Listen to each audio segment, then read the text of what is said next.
Coordination chapter का 5th lecture है जिसमें हम स्टार्ट करने वाले हैं केमिकल कोऑर्डिनेशन इन प्लांट्स।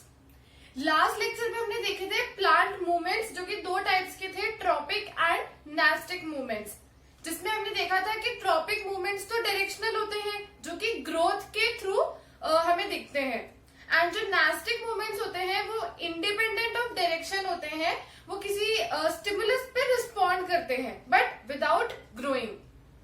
इसके अलावा भी अब प्लांट्स में कोऑर्डिनेशन होता है, वो केमिकल की फॉर्म्स में होता है। ठीक है, जैसे एक हमने एनिमल्स में पढ़ा कि एक तो हमने सेंट्रल नर्वस सिस्टम पढ़ा जिससे सारे फंक्शंस कंट्रोल हो रहे थे। ठीक है, brain, spinal cord and all वो कंट्रोल कर रहे थे सारे फंक्शंस को। ठीक है, दूसरा सिस्टम होता है हार्मोनल सिस्टम, मतलब कुछ हार्मोन्स प्रेजेंट होंगे बॉडी में जो कि एक्टिविटीज को रेगुलेट करेंगे। ओके, तो हार्मोन्स आते हैं केमिकल कोऑर्डिनेशन में, मतलब हार्मोन्स भी कुछ फंक्शंस को इनिशिएट करते हैं, उन्हें कंट्रोल एंड रेगुलेट करने का काम करते हैं, तो उसे हम पढ़ते हैं केमिकल कोऑर्डिनेशन के अंदर। ठीक है, तो स्टार्ट करने से पहले हमें ये पता होना चाहिए कि what are hormones. So hormones are the chemical messengers. Okay, these are also known as chemical messengers, which are the chemicals released by the body to control and regulate the activity of certain cells and organs. जैसे कि मैंने कहा कि body में जितने भी sales हैं, जो भी ऑर्गन्स वर्क कर रहे हैं, तो उनके फंक्शंस को कंट्रोल एंड रेगुलेट करने का काम होता है हार्मोन्स का। ठीक है, these are chemical substances, so these are also known as chemical messengers, क्योंकि ये मैसेजेस पहुंचाते हैं in the form of chemicals। ठीक है, केमिकल के फॉर्म में ये अपने मैसेजेस पहुंचाते हैं ताकि जिससे ऑर्गन्स एंड सेल्स की फंक्शन कंट्रोल एंड रेगुलेट हो। That's why these are known as chemical messengers। अब ये हार्मोन्स एनिमल्स के केस में तो हार्मोन्स ही कहलाते हैं, वाइल प्लांट्स के केस में इनको हम फाइटो हार्मोन्स बोलते हैं। ठीक है, here the word phyto means plants. Okay, so in case of plants the hormones are known as phyto hormones. ठीक है, तो अब फाइटो हार्मोन्स हमारे पास दो टाइप्स के हैं, one are growth initiators and the other are growth inhibitors. ठीक है, ग्रोथ इनिशिएटर्स में वो सारी हार्मोन्स आ जाएंगे जो प्लांट्स की ग्रोथ को इनहेंस करते हैं। ठीक है, प्लांट को ग्रो करने में हेल्प करते हैं। Those are growth initiator hormones. We have 3 hormones which are growth initiators, auxins, gibberellins and cytokinins. While जो प्लांट की ग्रोथ को सप्रेस करते हैं, रोक देते हैं, वो कहलाते हैं ग्रोथ इनहिबिटर। इनहिबिट मतलब इनहिबिट कर देना, रोक देना, उसको ग्रो नहीं होने देना। ठीक है, those hormones are growth inhibitor hormones. Now we have 2 hormones which are growth inhibitors, abscisic acid which can also be written as ABA and the second one is ethylene. ठीक है, this was the general introduction की chemical coordination क्या होता है and hormones क्या होते हैं। अब हमें क्या करना है, इन पांचों हार्मोन्स की डिटेल स्टडी करनी है कि ये क्या होते हैं एंड इनके फंक्शंस क्या है। So we will be starting with auxins.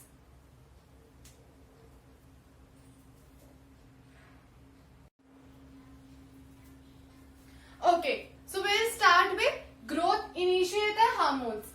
ठीक है, मतलब जो ग्रोथ में हेल्प करते हैं। Let's start with auxins. तो ऑक्सिन्स क्या कहाँ पे प्रेजेंट होते हैं? These are synthesised at the shoot and root tips which help the cells to grow longer. ठीक है, टिप्स पे प्रेजेंट होंगे, शूट टिप्स पे एंड रूट टिप्स पे, एंड अगर वहां पे प्रेजेंट होंगे तो वहां पे वो सेल्स को ग्रोथ करने में हेल्प करेंगे एंड ऑल्सो उनको लॉन्गर होने में भी हेल्प करेंगे। लाइक सपोज ये एक सेल फॉर्मेशन हुआ, now if auxins are present, now it will help that cell to grow longer। ठीक है, साइज इंक्रीज करने में हेल्प करेंगे।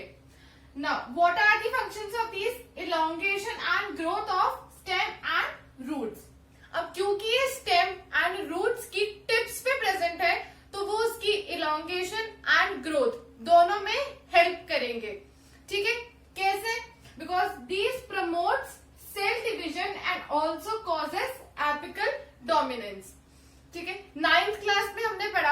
की शूट एंड रूट टिप्स पे एक स्पेशलाइज्ड टिश्यू प्रेजेंट होता है जिसको हम बोलते हैं मेरिस्टेमेटिक टिश्यू। ठीक है, मेरिस्टेमेटिक टिश्यूज का क्या फंक्शन था? सिर्फ डिवाइड होके, है ना, उस टिश्यूज के जो सेल्स होते हैं उनको डिविजन होके नंबर में इंक्रीज होना था। तो ऑक्सिन क्या करता है? ऑक्सिन, ये वाला जो हार्मोन है, this causes the division in the meristematic tissue. ठीक है, अब इसकी वजह से सेल में डिवीजन होगा, तो ठीक है, so it promotes cell division and it causes the growth. Cell division होगा तो सेल का नंबर इंक्रीज होगा, और अगर नंबर इंक्रीज होगा एंड लेंथ इंक्रीज होगी, मतलब ग्रोथ एंड इलोंगेशन दोनों अगर होगा, तो it will cause the growth of overall stem and similar in case of roots. अब इसको एपिकल डोमिनेंस इसलिए बोला है क्योंकि ये किस पे काम करता है? मेरिस्टेमेटिक टिश्यूज पे मेनली। एंड मेरिस्टेमेटिक टिश्यूज जो थे वो एपेक्स पे प्रेजेंट थे। एपेक्स यानी कि टिप्स पे प्रेजेंट थे। ठीक है, तो टिप्स पे प्रेजेंट होने की वजह से वहां पे डिवीजन की रेट बहुत ही फास्टर होती है, बहुत ही डोमिनेंट होता है वहां पे सेल डिवीजन एंड ग्रोथ होना। That's why it is known as apical dominance, that means dominance of growth in the apex part, है ना। तो ऑक्सिन का मेन फंक्शन क्या हो गया? Promote cell division of meristematic tissue. Meristematic tissues के cells में उसने डिवीजन इनिशिएट किया, जिसकी वजह से ग्रोथ हुई एंड ऑल्सो इसने उन सेल्स को इलोंगेट किया। ठीक है, एंड इन सब की वजह से क्या हुआ? Apical dominance. तो it helps in the elongation and growth of stem and roots. ठीक है, Now, fourth function इसका आ जाता है, it is used in parthenocarpy. We don't have to go in the detail of parthenocarpy. We'll study in higher classes, but it's just that parthenocarpy मतलब formation of fruits without fertilization. ठीक है, generally जो fruits formation होते हैं वो कैसे होते हैं कि फ्लावर के स्टिग्मा पे पॉलन्स आके अटैच होंगे, फर्टिलाइजेशन होगा and then it will form a fruit. But बिना उस फर्टिलाइजेशन के प्रोसेस के अगर फ्रूट बन सकता है तो वो प्रोसेस कहलाता है parthenocarpy. Okay, at this level this much is enough, we don't have to go in the detail of parthenocarpy. Now last function is it is used in natural detachment of part of plant. ठीक है, naturally जो leaves fall होती है या फिर जो fruits पक जाते हैं, राइप हो जाते हैं, वो प्लांट से गिर जाते हैं, तो उसमें यानी कि वो नेचुरली डिटैच हो रहे हैं प्लांट से, तो उसमें हेल्प करते हैं auxins. Okay, so this was all about auxin, that where it is formed and what are its function. तो मेन फंक्शन क्या हो गया? इलोंगेशन एंड ग्रोथ, क्योंकि हम ग्रोथ इनिशिएटर हार्मोन पढ़ रहे हैं। ओके, तो ये फंक्शन तो मेन हो गई। Now next we will move towards the gibberellins. Gibberellins का क्या फंक्शन होता है? It stimulates stem elongation and leaf expansion. Now elongation का फंक्शन यहां भी आ रहा है एज वेल एज ऑक्सिन्स में भी है। सो क्या होता है कि जो हार्मोन्स होते हैं वो कभी इंडिविजुअली काम नहीं करते। These always work in a group and we don't have a clear distinction that which hormone performs which function. ठीक है, तो हम ये नहीं कह सकते कि ये फंक्शन अगर ऑक्सिन परफॉर्म कर रहा है तो gibberellins can not perform. These can perform the same functions, क्योंकि ये एक ग्रुप में काम करते हैं, किसी के साथ अटैच होके काम करते हैं। Individually they don't work. So gibberellins का फंक्शन हो गया स्टेम इलोंगेशन को स्टिमुलेट करना एंड लीव्स के एक्सपेंशन को। Other functions are, these are used for the elongation of genetically dwarf varieties like corn and pea. अब देखो, कुछ प्लांट्स ऐसे होते हैं जिनकी हाइट जो होती है वो जेनेटिकली शॉर्ट होती है। जेनेटिकली मतलब हमेशा वो प्लांट जो है वो नेचुरली छोटी हाइट का रहेगा। तो अगर उसमें आर्टिफिशियली हमने जिबेरेलिन्स डाल दिए, ठीक है, तो आर्टिफिशियली जिबेरेलिन्स डालने से क्या होगा? उसमें इलोंगेशन हो जाएगा। ठीक है, तो जो जेनेटिकली ड्वार्फ यानी कि छोटे हाइट वाले प्लांट्स हैं जेनेटिकली, वो भी प्लांट्स इलोंगेट यानी कि वो भी प्लांट्स ऑफ मोर हाइट हो सकते हैं। ठीक है, उनकी भी हाइट को हम इंक्रीज कर सकते हैं। कैसे? जिबेरेलिन्स को उनमें इंसर्ट करके। So these are used for the elongation of genetically dwarf varieties. Examples are corn and pea. Next function is it helps in breaking seed and bud dormancy. Now what is dormancy? ठीक है, dormancy का मतलब होता है not growing due to absence of favourable conditions. ठीक है, हमने देखा है कि जो सीड्स होते हैं वो बहुत ही लंबे टाइम तक रह सकते हैं, लेकिन जब उसे सूटेबल कंडीशंस मिल जाती है, like proper amount of sunlight, water, soil, ठीक है, ये सब कंडीशंस जब मिल जाएगी तब वो सीड ग्रो करता है। लेकिन उसके पहले तक वो सीड ग्रो नहीं करता, क्योंकि उसके पहले तक उस सीड को फेवरेबल कंडीशंस नहीं मिली है जिसमें वो ग्रोथ कर सकता है ना। तो जब वो ग्रो नहीं कर रहा है, that means it is dormant seed. ठीक है, वो सीड डोरमेंट है, it can not grow because it does not have favourable conditions. Same in the case of bud. Bud मतलब जो प्लांट्स में कली होती है, ठीक है, उस कली से फिर फ्लावर बनता है। लेकिन कई बार क्या होता है, सूटेबल कंडीशंस, फेवरेबल कंडीशंस ना होने की वजह से उस बड से फ्लावर नहीं बनता। ठीक है, तो seed dormancy and bud dormancy को ब्रेक करता है जिबरेलिंस, जिसकी वजह से सीड्स में ग्रोथ इनिशिएट होती है एंड बर्ड्स में ग्रोथ इनिशिएट होती है। ठीक है, देखो यहाँ पे भी वो ग्रोथ का काम कर रहा है, ग्रोथ इनिशिएटर का काम कर रहा है ना। सीड को जब फेवरेबल कंडीशन मिल रही है तब वो ग्रो कर रहा है, वो भी जिबरेलिंस की वजह से। एंड बर्ड्स को फेवरेबल कंडीशंस मिलने की वजह से now it is converting and growing into a flower. That means gibberellins ने इसको भी फेवरेबल कंडीशंस प्रोवाइड कराई and it helps in the growth of bird. So हम इसको ऐसे भी लिख सकते हैं कि gibberellins help in the breaking of seed dormancy and helps in the growth of seed. That is one point. And second point, we can write that it promotes flowering in plants. ठीक है, अगर बड की dormancy break नहीं हुई तो मतलब flowers भी form नहीं होंगे। तो ब्रेकिंग इन बड डोरमेंसी, या हम कह सकते हैं it promotes flowering in plants. Both are one and the same thing. Now next point is gibberellins along with auxins controls fruit growth and development. ठीक है, अभी मैंने कहा था कि हार्मोन्स एक ग्रुप के टाइप में परफॉर्म करते हैं, एक दूसरे के साथ परफॉर्म करते हैं। तो जब जिबरेलिंस ऑक्सिन्स के साथ परफॉर्म करते हैं तो वो फ्रूट के ग्रोथ एंड डेवलपमेंट को भी मॉनिटर करते हैं। ठीक है, उसको भी कंट्रोल करते हैं कि कितना ग्रोथ होना है, कितना उसमें डेवलपमेंट होगा। So this work is done with gibberellins along with the auxins। मतलब ये दोनों साथ में काम करके फ्रूट के ग्रोथ एंड डेवलपमेंट को कंट्रोल करते हैं। ठीक है, this was all about auxins and gibberellins. Next we will move to cytokinins.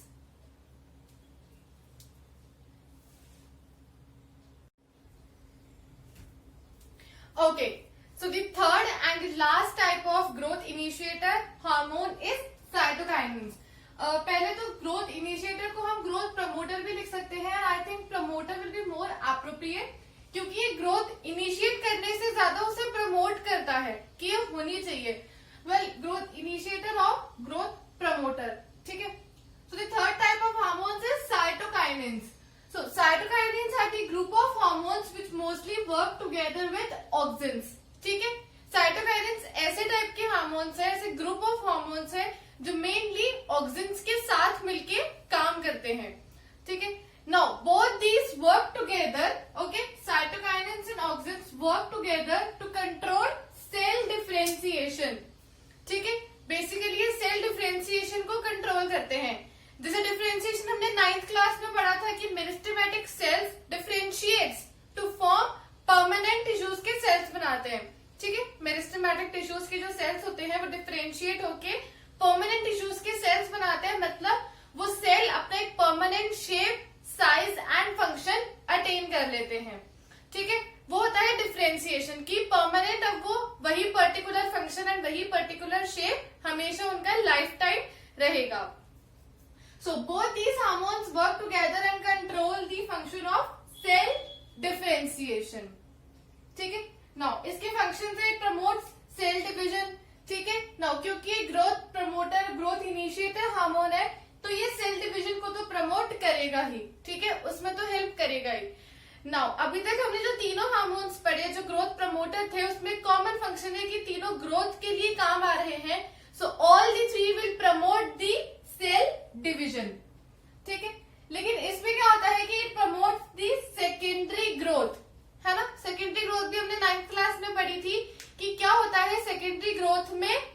Plant जो होता है वो डायमीटर में, उसकी गर्थ में, उसकी विड्थ में इंक्रीज होता है ना। सपोज ये प्लांट है, सो वो इस तरीके से अपनी विड्थ में, अपने एरिया में, गर्थ में इंक्रीज होगा। वो कहलाती है सेकेंडरी ग्रोथ, जो कि किसकी वजह से पॉसिबल है? मेनली साइटोकाइनेंस की वजह से, है ना। जो प्लांट में विड्थ इंक्रीज हो रही है, it is the secondary growth and it is possible due to the cytokinins. Now next, it suppresses apical dominance, है ना। एपिकल डोमिनेंस मतलब हमने क्या पढ़ा था अभी कि प्लांट जो है वो लेंथ में इंक्रीज हो रहा है क्योंकि उसके एपेक्स पे मेरिस्टेमेटिक टिश्यूज प्रेजेंट है एंड मेरिस्टेमेटिक टिश्यूज की जो सेल्स है उसको ऑक्सीजन की वजह से ग्रोथ हो रही है। तो क्या होगा कि ये जो साइटोकाइनेंस होते हैं ये उस इलोंगेशन को रोक देते हैं, क्योंकि ताकि वो रुकेगा तभी सेकेंडरी ग्रोथ होगी। So cytokinins along with oxygen stops the apical dominance, कि वो प्लांट को इलोंगेट नहीं होने देगा and it will start the और it will help in the secondary growth, उसकी गर्थ में इंक्रीज होने में हेल्प करेगा। Now last function is it delays the ageing in plants, है ना। एजिंग मतलब जो सेनेसेंस होता है, मतलब प्लांट्स की लीव्स फॉल होना, है ना। प्लांट्स जब मैच्योर होता है, एजिंग जैसे ह्यूमंस में एजिंग में क्या होता है? स्किन डल होना, आईसाइट वीक, है ना, उसको हम एजिंग बोलते हैं। तो प्लांट्स में भी ऐसे कुछ सिम्टम्स होते हैं, लीव्स का कलर चेंज होना, फॉलिंग ऑफ लीव्स, है ना, it is the ageing in plants. तो साइटोकाइनेंस क्या करता है? It delays that ageing in plants. ये क्या करता है? प्लांट्स में एजिंग थोड़ा लेट आए, बाद में आए, उसको डिले कर देता है। Which hormone? Cytokinin. Okay, this was all about all the three types of growth initiator or growth promoter hormones, which were auxins, gibberellins and cytokinins. Now we'll start with growth inhibitor hormone, मतलब ये growth को रोक देते हैं, growth को control करने का काम करते हैं। First of all, we'll start with ethylene. So it will help in the ripening of fruits, है ना। इथाइलिन जो है ये फ्रूट्स की राइपनिंग में हेल्प करेगा, ठीक है। जैसे फ्रूट अभी कच्चा है, फिर वो जो फ्रूट कच्चे से पक्का बनता है, जैसे केले होते हैं, फॉर एग्जाम्पल बनानास, है ना। जो कच्चा केला होता है that is of green colour and banana जब राइपन हो जाता है, या हम कह सकते हैं कि बनाना जब पक जाता है, no that is of yellow colour. So that ripening of fruits is caused by the help of the hormone ethylene, ठीक है। Now ethylene is the only gaseous natural phytohormone. जो नेचुरल फाइटोहार्मोन्स है, जो नेचुरली प्लांट्स में मिलते हैं, उसमें सिर्फ इथाइलिन ऐसा है कि वो गैसियस नेचर का है, it is in the form of gases, ठीक है। It's high concentration of oxygen induces the ethylene formation. क्या होता है? जब ऑक्सीजन की बहुत ज्यादा कंसेंट्रेशन हो जाती है तो इट इंड्यूसेस, इट इनिशिएट्स, मतलब उसकी वजह से इथाइलिन फॉर्मेशन होता है। कब? जब ऑक्सीजन की कॉन्सेंट्रेशन बहुत ज्यादा होती है, ठीक है। High concentration of oxygen induces ethylene formation, ठीक है। These were the general characters of functions की बात कर लेते हैं। इट प्रमोट्स राइपनिंग, जैसे कि मैंने अभी ऊपर बताया, ये राइपनिंग में हेल्प करता है, फ्रूट्स को पकाने में हेल्प करता है। Now it accelerates abscission of leaves and fruits. Abscission मतलब लीव्स और फ्रूट्स का प्लांट पे से गिरना। हमने देखा होगा कि कई बार क्या होता है कि प्लांट्स में से जो लीव्स होती है वो अपने आप डिटैच होकर गिर जाती है, फ्रूट्स राइपन होने के बाद अपने आप नीचे गिरते हैं। तो वो जो नीचे गिरना होता है मतलब वो प्लांट से अलग हो रहा है, ठीक है। तो प्लांट से अलग होना इज एब्सिशन, ठीक है, टूटना। It accelerates the abscission of leaves and fruits. उस एब्सिशन को ये एक्सिलरेट करता है, उसकी स्पीड बढ़ाता है, ठीक है। Now third is it causes ageing और सेनेसेंस। देखो अभी इसको एजिंग को रोक कौन रहा था? साइटोकाइनिन। और उसे कॉज या फिर इनिशिएट या फिर प्रमोट कौन कर रहा है? इथाइलिन। सपोज क्या होता है, कई बार हम चाहते हैं कि इस प्लांट से अभी हमें फ्रूट्स चाहिए, इसको हमें एजिंग नहीं होने देना है, इसमें अभी सेनेसेंस नहीं आना चाहिए। So we will increase the concentration of cytokinins, while if we want that plant to cause early aging or early senescence, so ethylene amount will be increase. ठीक है, इथाइलिन जो है वो एजिंग को प्रमोट करेगा। भाई बेसिकली इथाइलिन कौन सा ग्रोथ इनहिबिटर हार्मोन है, उसको तो ग्रोथ को रोकना है। एंड जब एजिंग या सेनेसेंस जब जल्दी आ जाएगा तब ग्रोथ रुक जाएगी। So ethylene causes senescence, senescence is ageing. ठीक है, because it's a growth inhibitor hormone. Now last function is it inhibits stem elongation and increases the diameter। ठीक है, ये भी साइटोकाइनिन्स की तरह स्टेम की इलोंगेशन को रोक देता है, लेकिन कई बार इट इंक्रीज डायमीटर इंक्रीज करने में ये हेल्प करता है। Sometimes it increases the diameter but it inhibits stem elongation को ये रोक देता है। ठीक है, this was about the first hormone ethylene of growth inhibitor. Now next we'll move to abscisic acid।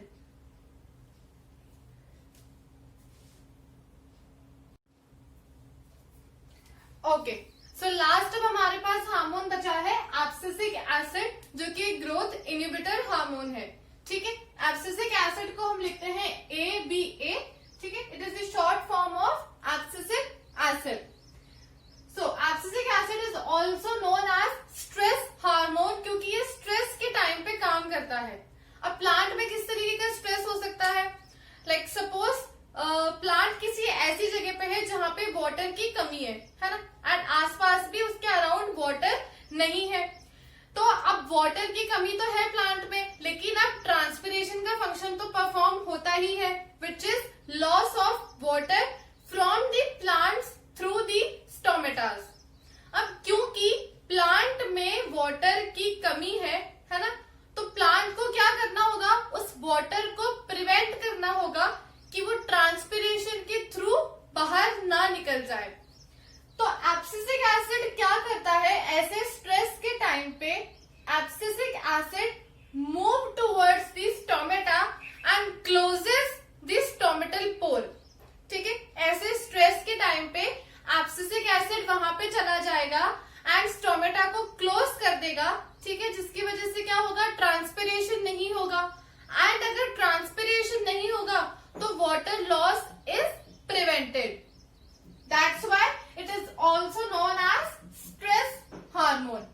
ठीक है, अब इसके जितने भी फंक्शंस होते हैं वो ऑक्सिन्स और जिबरेलिन्स के बिल्कुल ऑपोजिट होते हैं।